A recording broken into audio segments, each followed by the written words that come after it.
今日のニュース解説なんですが、元角川会長の角川嗣彦さんが、東京地裁におきまして、オリンピック汚職の事件で、懲役2年6ヶ月、執行猶予4年の、判決、有罪判決を受けたというニュースについて解説したいと思います。これ一連のですね、このオリンピック汚職なんですけれども、もともとは、電通にいた高橋さんですね、今も自宅収賄罪とかね、なんかでですね、取り調べというか、今公判中ですけれども、彼と東京地検特捜部の長年の確執っていうんですかね、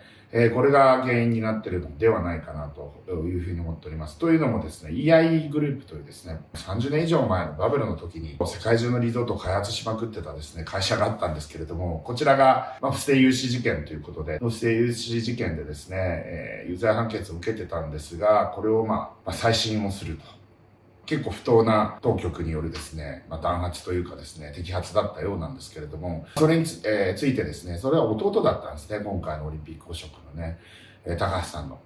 それについて途中で心臓発作かなんかで弟さん亡くなられて、おそらくそういった特捜部とのですね、戦いの心労なんかもあったと思うんですけれども、志半ばで亡くなった弟のことを思って、検察と対立をしてたわけですけれども、ついにこの検察がですね、この高橋さんの尻尾を掴んだということで、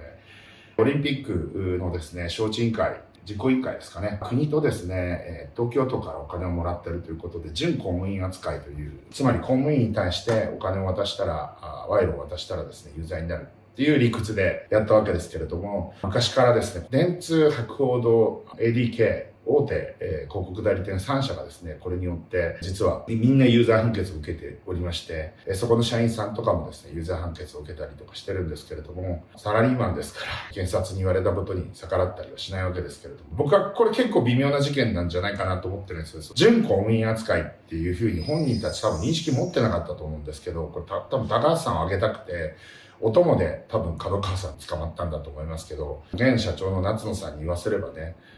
みたいな感じらしいですけれど、なんであんな金を渡さなきゃいけないんだろうね、みたいな話をされてましたけれども、そういう話です。なので、高橋さんもそうだし、拘置所で1年以上無罪を主張し続けてですね、保釈が叶わなかった、角川嗣彦さんもですね、死ぬまでこれをやると。さらにですね、1年以上も不当に拘禁されたということで、今回ですね、これだけ長い間拘禁されてたことも執行猶予判決の一つの原因かもしれません。僕の場合は94日間で出たんで、というのと世間の注目を集めるね、僕がメインの事件だったんで、懲役2年6ヶ月の実刑判決を食らいましたけれども、